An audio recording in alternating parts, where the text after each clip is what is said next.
कितना सारा भार ढो रहे हैं, फिर भी कितनी सरलता से चल रहे हैं। दामोदर कृष्ण का यह दृश्य ये सिद्ध करता है कि जब व्यक्ति का ध्यान अपने लक्ष्य पर केंद्रित हो तो दुर्भाग्य का भार कितना भी क्यों ना हो, उसके पांव की बेड़ी नहीं बन सकता। तो ये शिक्षा दे रहे हैं प्रभु, व्यक्ति के कंधे चाहे अतीत के कष्टों तले करा रहे हो या दायित्व के भार तले दबे जा रहे हो, उसे सदैव आगे बढ़ते रहना चाहिए। यदि कोई ऐसा करने में सफल हो जाए तो कुछ समय बाद उसे अपने भार का अनुभव ही नहीं होगा। उसका आत्मविश्वास और शक्ति इतनी बढ़ जाएगी कि वो स्वयं ही अपने मार्ग में आने वाले अन्य कष्टों का सामना करने में समर्थ हो जाएगा और अंत में अपना उद्देश्य पाने में सफल हो पाएगा।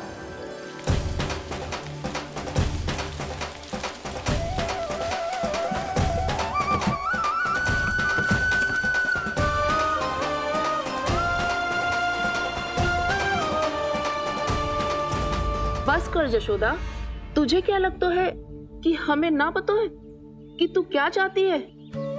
तू चाहती है कि अभी दौड़ के जाए और उसे खोल दे, तो क्यों रोक रही है अपने आप को?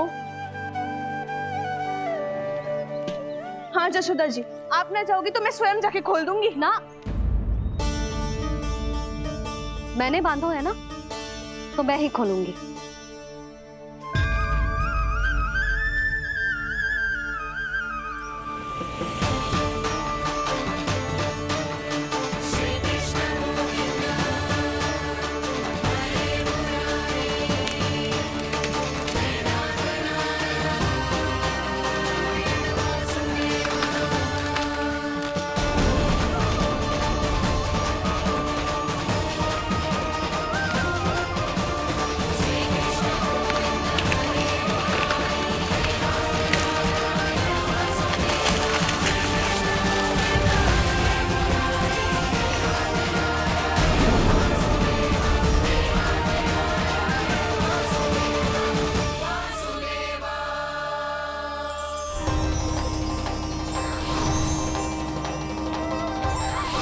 श्री हरि नारायण हरि, श्री हरि नारायण हरि।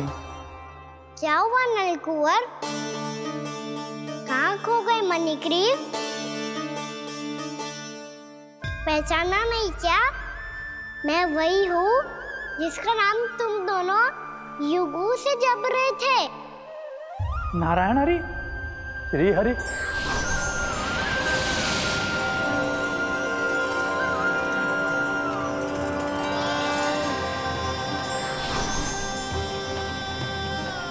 प्रभु, वसुदेव सुतं देवं वत्सचाणूरमर्दनम्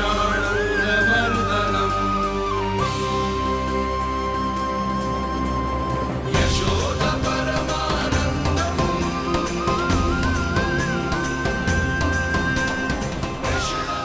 प्रभु, आपने हम पापी भाइयों को दर्शन देकर हमारा उद्धार कर दिया। प्रभु, हम हैं तो श्री कुबेर देव के पुत्र, किंतु हम इतने सौभाग्य के योग्य नहीं हैं। हमसे घोर पाप हुआ था प्रभु। अद्भुत अद्भुत आनंद है इस वारुणी में। लो तुम लो ना। श्री हरि नारायण हरि, श्री हरि नारायण हरि। क्या हुआ? तुम रोक रुक क्यों गए? लगता है इन्हें आनंद चखाना पड़ेगा नलकुंवर। कुबेर के पुत्र हैं हम, जो भी हो हमें क्या।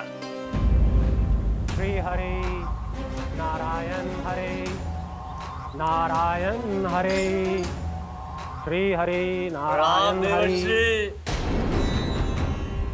नलकुबर, मणिग्रीव, बुद्धि भ्रष्ट हो गई है क्या? या फिर इतने उन्मत्त हो गए हो कि तुम्हें ये बात का भी ध्यान नहीं है कि पूरी तरह नग्न हो? हाँ है तो तुम दोनों को तनिक लज्जा भी नहीं है। उन्मत्त हाथियों की तरह जल क्रीड़ा कर रहे हो। ये भी भूल गए तुम कि श्री कैलाश से बहने वाली पवित्र मां मंदाकिनी की गरिमा और मर्यादा को भंग कर रहे हो। ऐसी कौन सी मर्यादा भंग कर दी हमने देवर्षि? तो आप चाहते हैं कि हम लज्जित हो, पर किस लिए देवऋषि? केवल इसलिए कि हमें सुंदर और बलिष्ठ धन प्राप्त हुआ है, या फिर इसलिए कि हमारे पास अथाह धन है, सुख सुविधा का साधन है, जिससे आप वंचित हैं देवर्षि? इन तामसिक विचारों पर और इस दुष्कृत्य पर लज्जा आनी चाहिए तुम दोनों को। लज्जा आनी चाहिए अपने अभिमान पर। तुम दोनों का जन्म कुबेर के वंश में इसलिए नहीं हुआ कि अपना जीवन मदिरा और भोग विलास में व्यर्थ कर दो। यदि तुम्हें इस जीवन का सौभाग्य मिला है तो इसलिए ताकि तुम कुछ परोपकार कर पाओ, समाज का, विश्व का कल्याण कर पाओ। अरे देवऋषि, हम कल्याणी तो कर रहे हैं यहाँ पे। इन स्त्रियों का, इस मदिरा का और इस जीवन का।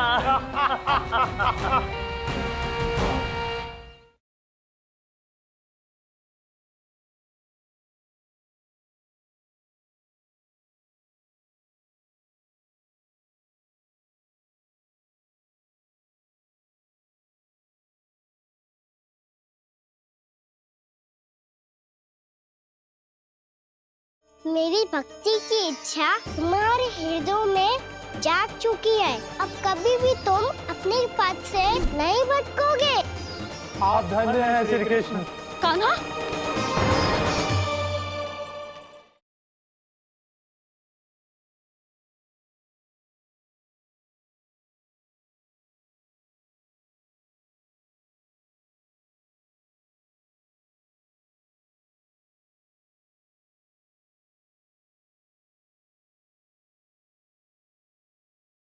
यशोमती मैया के नंद लाला।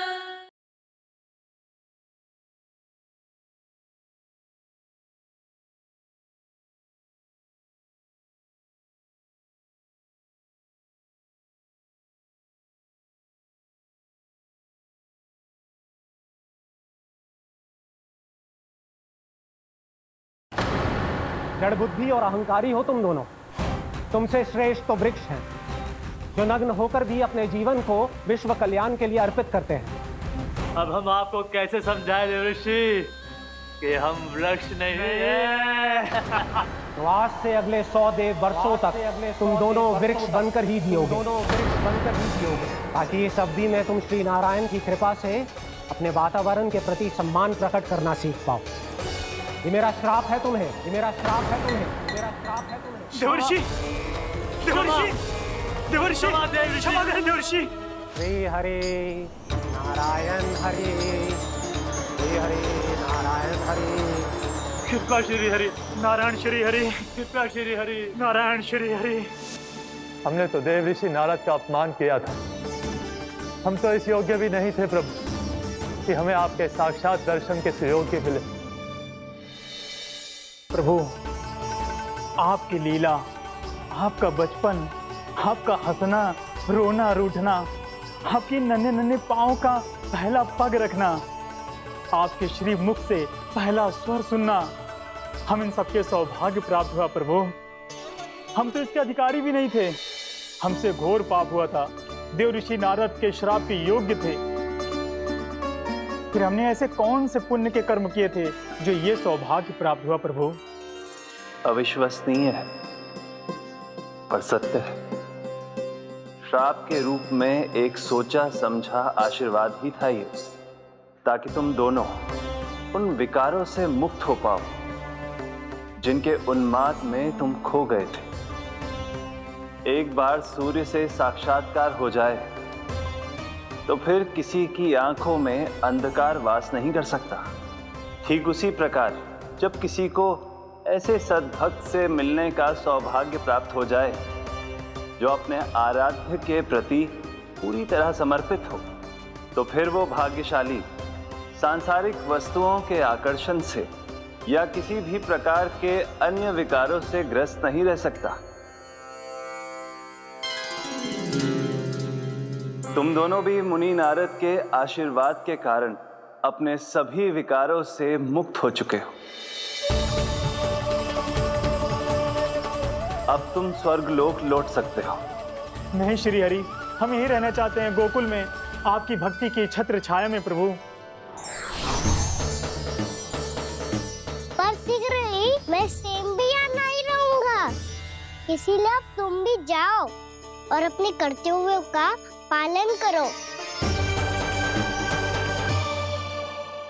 मेरी भक्ति की इच्छा तुम्हारे हृदय में जाग चुकी है। अब कभी भी तुम अपने पद से नहीं भटकोगे। आप धन्य हैं श्री कृष्ण, आप धन्य हैं नारायण, आप धन्य हैं श्री कृष्ण, आप धन्य हैं नारायण।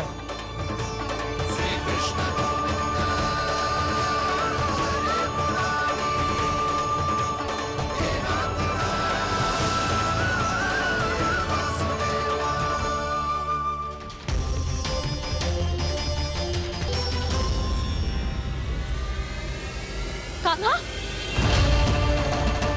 कान्हा कहाँ गया?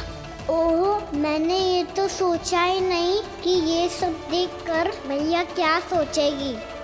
कान्हा!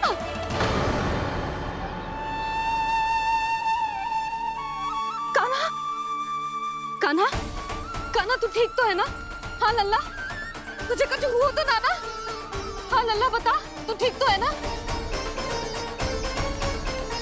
कान्हा, कान्हा, क्या होगा? मैंने इसे ओखल से बांधा था जी, दंड देने के लिए। पता जाने कैसे जो बड़े बड़े वृक्ष गिर गए। इसे कुछ हो जाता तो? कान्हा, तुझे कहीं चोट तो ना लगी? हाँ, पीड़ा हो रही है? नहीं बाबा, मैं ठीक हूँ। भैया मुझे कुछ ना हुआ, चिंता मत करो। वो कैसे ना है? जे देख तेरे पेट पे इतने बड़े बड़े चिन्ह बन गए। मुझे क्षमा कर दे लल्ला, मैंने तुझे इतना कड़ा दंड देती हूँ।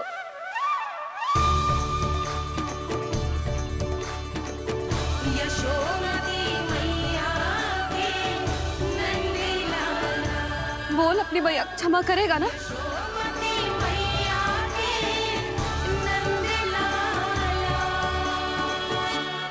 आप मेरा हित चाहते हो ना, इसलिए आपने मुझे दंड सीख देने के लिए दिया था ना। वैसे मैया का दंड आशीर्वाद जैसा ही होता है, तभी तो देखो मैं बिल्कुल ठीक हूँ। कान्हा सही कह रहे हो जसोदा, जे तेरे दंड के चिन्ह है, जे तो तेरी सीख के प्रतीक हैं। मैं तो कहता हूँ हाथ से हर मैया को अपने लल्ला के उदर पे ताम के चिन्ह बनाने चाहिए, ताकि उनकी सीख सदैव उनकी लल्ला के साथ रहे और उसे स्मरण कराती रहेगी। अब से वह कुछ अनुचित करेगा, ना ही उसके साथ कुछ अनुचित होगा। एक बार के दंड में इतना सयाना हो गया तू? मुझे पता होता तो तुझे पहले ही दंड दे देती। और मुझे पता हो तो कि बाद में आप मुझे इतना प्रेम करोगी तो मैं पहले ही डर ले लेता।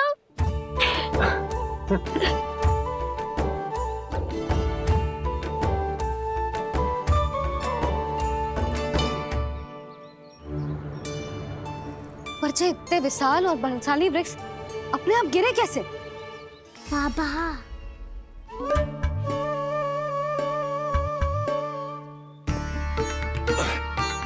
गोकुल के आसपास के स्थानों पर तीव्र गति से सूखा फैल रहा है। कहीं इसी कारण तो ना गिरा ये?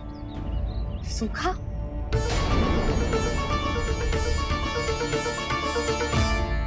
आज तो बाबा ने बचा लिया, नहीं तो आप मैया को क्या उत्तर देते प्रभु कि कैसे पहुँचे यहाँ और कैसे गिरे ये वृक्ष। मैं तो बच गया मुरली, पर गोकुल वासी कैसे बचेंगे? बहुत बड़ा संकट आ गया है इनके सामने।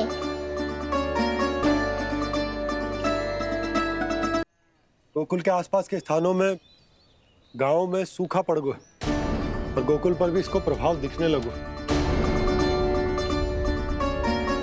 वैसे इतनी चिंता करने की आवश्यकता भी ना है। अभी कुछ माह के लिए हमारे पास साधन उपलब्ध है। हाँ, आप सबको चिंता करने की कोई आवश्यकता ना है। मैं और उपनंद भैया मिलकर कोई ना कोई उपाय अवश्य निकाल लेंगे। समाधान के लिए बाबा को आपकी आवश्यकता पड़ेगी। ताऊ जी और उनके लिए आपको गोकुल के बाहर जाना पड़ेगा, उत्तर दिशा की ओर, उत्तर दिशा की ओर। कान्हा ने ये सब कुछ सच में कहा? ये सब मेरा भ्रम था? हम चलते हैं जशोदा। नारायण नारायण नारायण। हाँ जीजी, हम भी चलते हैं। अरे तुम सब कहाँ चल दी? अपनी माखन की मटकियाँ तो ले लो। नाना जीजी, उसकी आवश्यकता ना है। अरे मैया दे रही है तो ले लो। समझ लेना, श्री नारायण का प्रसाद है और प्रसाद को ना थोड़ी कहते हैं।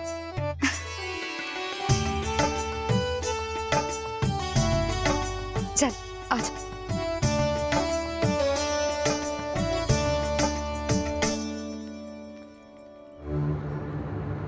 जितना सोचा था ये तो उससे भी कहीं अधिक गंभीर समस्या।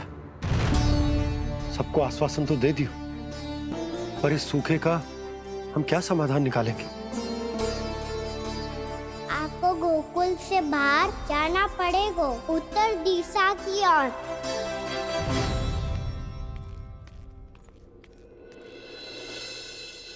दिखा लल्ला, दिखा।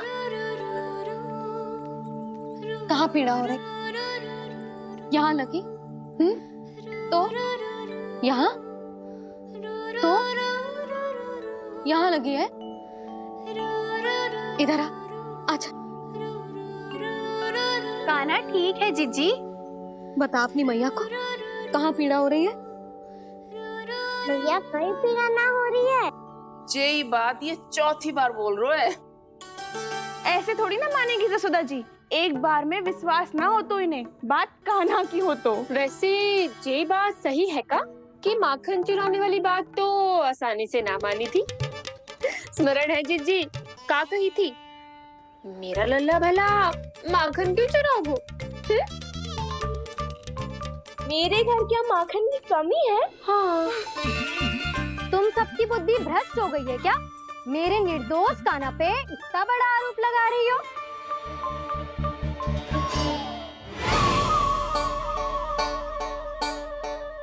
चलते हैं जीजी। नारायण नारायण।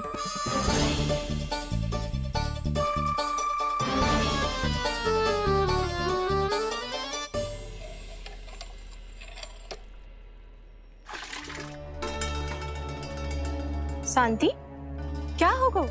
आज 2 मटकी भरने में इतना थक गई? आके तनिक देखो जरा, कितने नीचे चलो गए हो जल।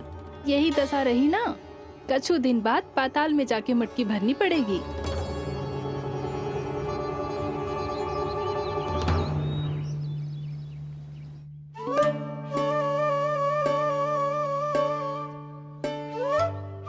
प्रभु क्या देख रहे हैं? मैया सदैव की तरह रसोई घर में ही व्यस्त है मुरली।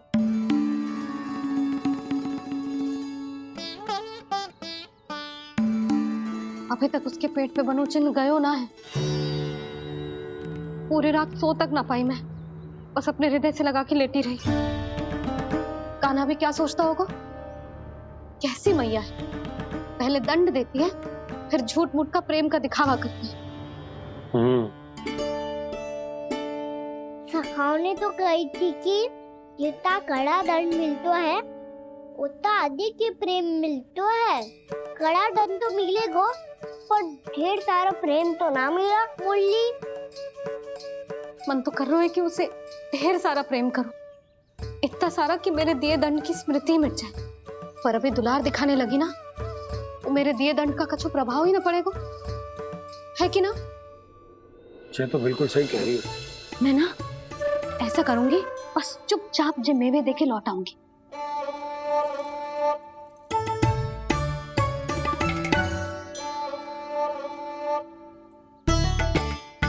पर वो मेवे तो मेरे लिए थे। मुरली मैया आ रही है। बहुत भूख लगी होगी ना, ले थोड़े मेवे खा ले। अच्छा रुक, मैं ही खिला देती हूँ। प्रेम है तेरा ऐसा निराला, विवश हो कर आए जगपाला।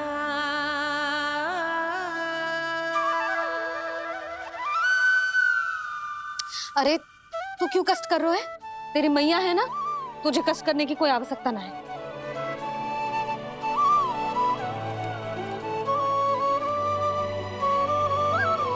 इधर आ मेरे पास।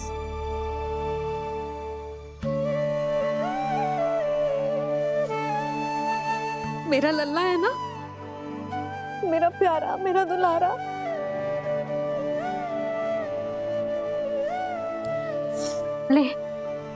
ले खा, ले। अभी तो कह रही थी कि मैं तनिक भी दुलार ना करूंगी, और अब देखो कैसे प्रेम उमड़ रहा है, रहा नहीं जा रहा। ऐसी ही होती है मैया, ममता का साक्षात स्वरूप। पता है, मेवे के साथ गरम गरम दूध पीने से बहुत शक्ति मिलती है। अपने हाथों से पिलाऊंगी तुझे। यशोमती मैया के नंद लाला, यशोमती मैया के नंद लाला, यशोमती मैया के नंद लाला। सत्य कह रहे थे सखा, धन के बाद प्रेम भी ढेर सारा मिलता है, असीमित अथाह। कहना शीघ्र चल, बहुत ही रोचक खेल ढूंढो है बलराम ने। चिंता मत ही करियो, तेरी मैया है ना, मैं ले जाऊंगी तुझे खेल के मैदान तक। खड़ा हो जा।